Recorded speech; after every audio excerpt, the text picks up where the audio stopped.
जय श्री राम। आज की हमारी इस गहरी चर्चा की शुरुआत मैं एक बहुत ही रोचक और कह सकते हैं कि एक रहस्यमयी सवाल के साथ करना चाहता हूँ। अच्छा, तो आज कौन सा रहस्य सुलझाने वाले हैं हम? सवाल ये है कि क्या आपने कभी सोचा है कि भगवान राम और हनुमान जी के जन्म के बीच कोई सीधा संबंध हो सकता है? मतलब क्या कोई ऐसा तार है जो उनके जन्म को आपस में जोड़ता है? ये तो बहुत ही गहरा सवाल है और अक्सर लोग इन दोनों अवतारों को अलग-अलग समय और घटनाओं से जोड़कर देखते हैं। बिल्कुल। तो आज का हमारा उद्देश्य यही है। हम भगवान हनुमान के जन्म, उनके जीवन की कुछ बेहद अद्भुत कथाओं और हनुमान जयंती के पीछे छिपे गहरे अर्थ को समझने की कोशिश करेंगे। हाँ, और मैं कहूंगी कि ये सिर्फ कहानियों को दोहराने के बारे में नहीं है। हम ये भी समझेंगे कि उनकी असीम शक्ति, उनकी भक्ति और निस्वार्थ सेवा आज भी हमारे लिए इतनी महत्वपूर्ण क्यों है। सही कहा आपने। आज हम शक्ति और भक्ति के सबसे बड़े प्रतीक यानी 11वें रुद्रावतार भगवान हनुमान जी के बारे में बात करेंगे। हम्म अगर मैं आज की भाषा में कहूँ तो जैसे किसी सुपर हीरो की अपनी एक ओरिजिन स्टोरी होती है ना। हाँ, बिल्कुल होती है। बस आज हम उसी सबसे बड़े रक्षक की कहानी पर गहराई से चर्चा करेंगे जिन्हें हम सब संकट मोचन के नाम से जानते हैं। बहुत ही सुंदर तुलना की आपने। और मेरी कोशिश यही रहेगी कि आज की चर्चा में हम हनुमान जी के जीवन के उन पहलुओं को जागर करें जो मतलब अक्सर सामान्य बातचीत या रोजमर्रा की कहानियों में कहीं छिप जाते हैं। तो चलिए इस ओरिजिन स्टोरी की गहराइयों में उतरते हैं। लेकिन शुरुआत में ही एक चीज मुझे हमेशा बहुत हैरान करती है। क्या चीज? ये कि पूरे भारत में हनुमान जयंती किसी एक दिन नहीं मनाई जाती। मतलब ये अलग-अलग महीनों में आती है। हाँ, ये एक बहुत ही दिलचस्प बात है जिस पर लोग अक्सर ध्यान नहीं देते। जैसे उत्तर भारत और महाराष्ट्र में देखें तो ये चैत्र पूर्णिमा को बनाई जाती है। लेकिन अगर हम दक्षिण की तरफ जाएं तो तेलुगु राज्यों और कर्नाटक में ये वैशाख महीने में मनाई जाती है। एकदम सही। और बात यहीं खत्म नहीं होती। तमिलनाडु और केरल में ये धनु महीने में चली जाती है। और उड़ीसा में तो ये पना संक्रांति के दिन मनाई जाती है, जो कि उनका नया साल भी होता है। मतलब इतनी विविधता क्यों? तो इसका कारण कोई मतभेद नहीं है। असल में मैं बताती हूँ ये विविधता भारत के अलग-अलग चंद्र और सौर कैलेंडरों के कारण है। अच्छा, तो ये कैलेंडर का गणित है। जी, हमारा समाज मूल रूप से कृषि प्रधान रहा है। तो अलग-अलग क्षेत्रों ने खगोलीय घटनाओं को अपने स्थानीय मौसम और कृषि चक्रों के साथ जोड़ लिया। जो चंद्र कैलेंडर मानते हैं वो चैत्र पूर्णिमा पर उत्सव मनाते हैं और जो सौर कैलेंडर मानते हैं वो संक्रांति के हिसाब से चलते हैं। ये तो काफी तार्किक लगता है। और इसमें सबसे दिलचस्प बात यह है कि तेलंगाना और आंध्र प्रदेश में ये उत्सव केवल एक दिन का नहीं होता। ये चैत्र पूर्णिमा से शुरू होकर पूरे 41 दिनों तक चलता है। अरे बापरे, 41 दिन! मतलब ये तो किसी एक दिन के जन्मदिन जैसा बिल्कुल नहीं है।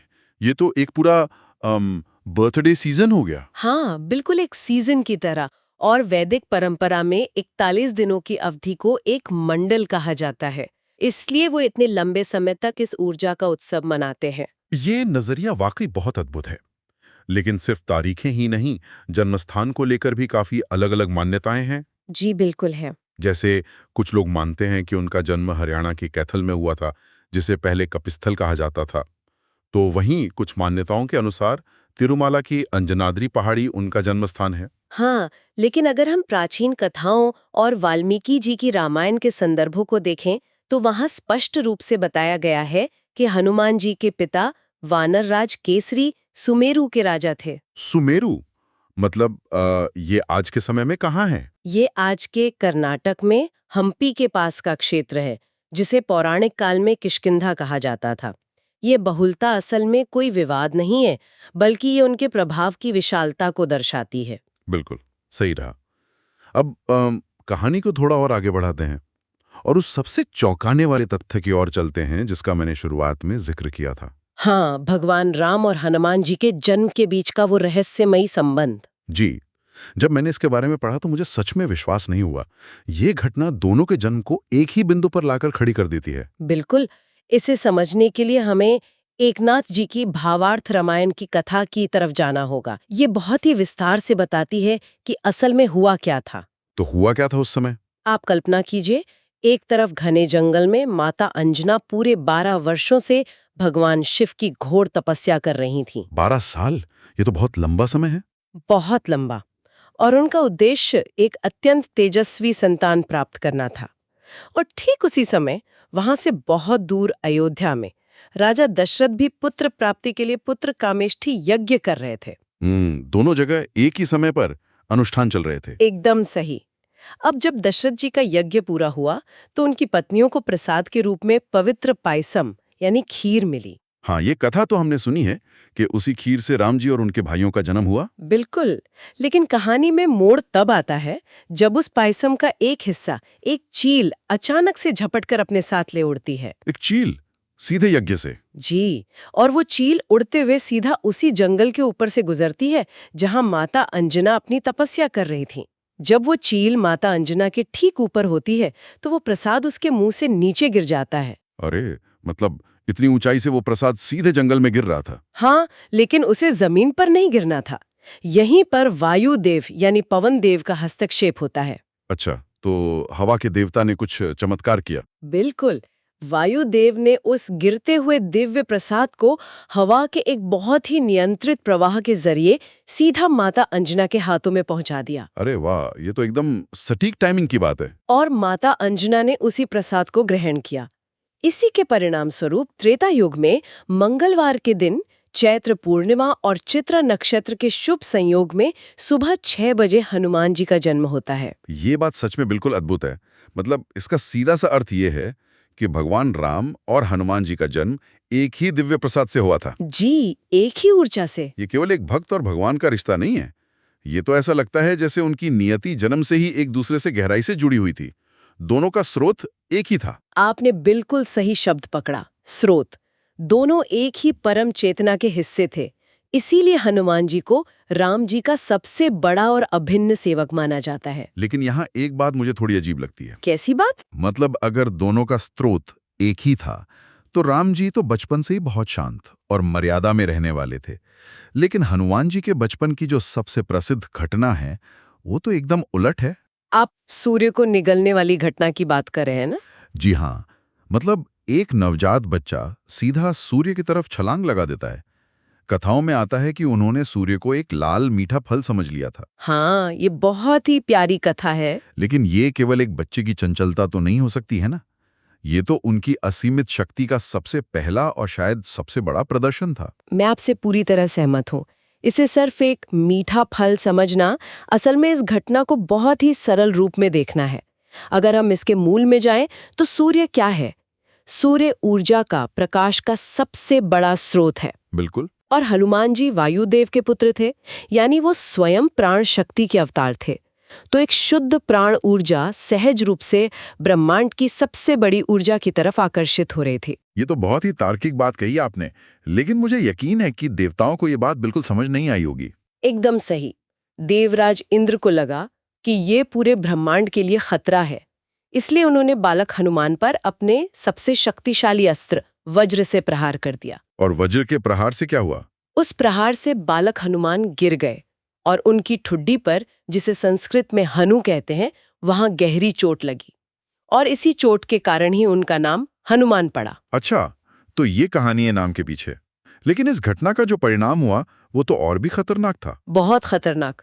वायुदेव ने जब देखा कि उनके पुत्र पर प्रहार हुआ है तो वे इतना क्रोधित हुए कि उन्होंने पूरे ब्रह्मांड में हवा का प्रवाह ही रोक दिया।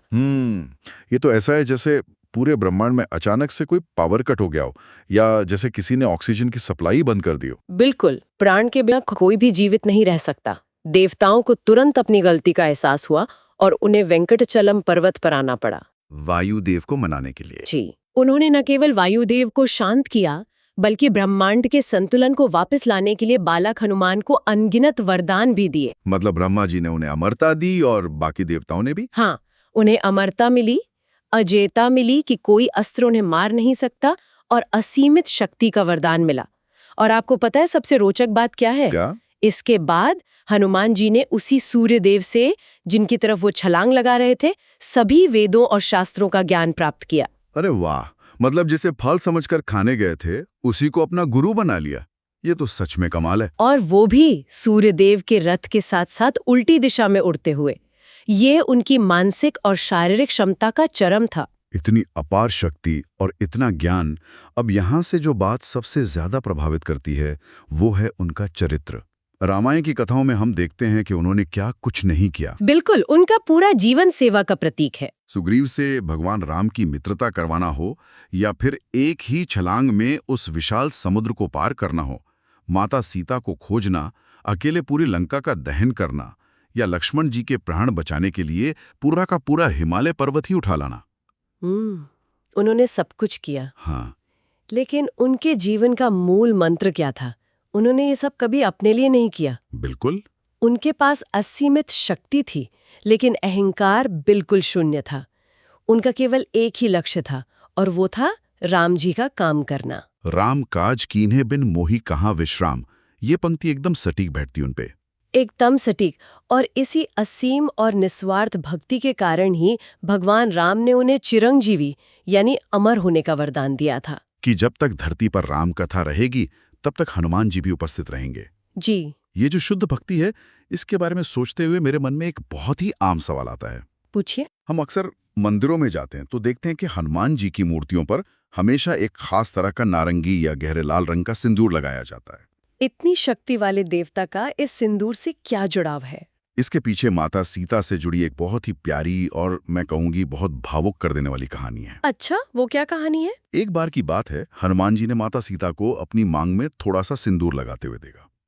उनके अंदर एक बच्चे जैसी जिज्ञासा थी। तो उन्होंने माता से इसका कारण पूछ लिया कि आप ये लाल रंग क्यों लगा रही हैं? जी। तो माता सीता ने बहुत प्यार से जवाब दिया कि ये सिंदूर लगाने से उनके पति यानी भगवान राम की आयु लंबी होगी और वो हमेशा सुरक्षित रहेंगे। और इसके बाद पक्का हनुमान जी ने अपना वो भोला और सच्चा वाला लॉजिक लगाया होगा। बिल्कुल। उन्होंने सोचा कि अगर माता के चुटकी भर सिंदूर लगाने से राम जी की उम्र बढ़ सकती है तो क्यों ना मैं अपने पूरे शरीर पर ही सिंदूर लगा लूं। अरे, उन्होंने सोचा कि अगर पूरा शरीर सिंदूर से रंग जाएगा तो मेरे प्रभु राम तो अमर ही हो जाएंगे। ये घटना सच में हनुमान जी के व्यक्तित्व का सबसे सुंदर हिस्सा है। अब सोचिए, एक ऐसा योद्धा जिसके पास अपार शक्ति है, वेदों का इतना गहरा ज्ञान है, लेकिन उसकी भक्ति एक मासूम बच्चे जैसी सच्ची और निस्वार्थ है। यही उनकी सबसे बड़ी महानता है। सच में। तो अब अपनी चर्चा को थोड़ा समेटते हुए वर्तमान समय की बात करते हैं। जी। आज के दिन हम देखते हैं कि भक्त उपवास रखते हैं, मंदिरों में जाते हैं, हनुमान चालीसा और सुंदरकांड का पाठ करते हैं, और बूंदी के लड्डू या चने का प्रसाद भी बांटते हैं। हाँ, प्रसाद तो सबसे जरूरी है, लेकिन असल में ये केवल एक त्योहार नहीं है। ये बुराई पर जीत और साहस का एक बहुत बड़ा उत्सव है। बिल्कुल। और इस उत्सव के मौके पर मैं श्रोताओं को सोचने के लिए एक अंतिम और बहुत ही गहरा सवाल देना चाहूंगी। जी बिल्कुल, बताइए। हम हमेशा हनुमान जी को एक परम सेवक के रूप में ही देखते आए हैं, लेकिन अगर हम थोड़ा ध्यान से देखें तो उनकी बुद्धिमत्ता, उनके कूटनीतिक कौशल और उनकी अपार शक्ति के बिना रामायण की दिशा क्या होती? ये तो बहुत बड़ा सवाल है। क्या वास्तव में हनुमान जी ही रामकथा के वो शांत और अदृश्य मार्गदर्शक हैं जिन्होंने हर उस काम को संभव बनाया जो असंभव लगता था? ये वाकई एक ऐसा विचार है जिस पे हम सभी को, हर एक श्रोता को खुद गहराई से विचार करना चाहिए, क्योंकि बिना हनुमान जी के रामायण की कल्पना करना भी मुश्किल है। बिल्कुल मुश्किल है। तो इस अद्भुत और ज्ञानवर्धक चर्चा के लिए आपका बहुत बहुत आभार। आपने बहुत ही सरल और सुंदर तरीके से इतने गहरे विषयों को समझाया। आपका भी धन्यवाद मुझे यहाँ आमंत्रित करने के लिए। और आप सभी का भी बहुत बहुत धन्यवाद जो आज की इस चर्चा में हमारे साथ जुड़े रहें। अगर आपको हमारी ये गहरी चर्चा पसंद आई हो तो कृपया इस चैनल को लाइक करें, अपने दोस्तों और परिवार के साथ शेयर करें, और हाँ, सब्सक्राइब करना बिल्कुल न भूलें ताकि हम आगे भी ऐसे ही विषयों पर बात कर सकें। जय श्री राम। जय श्री राम।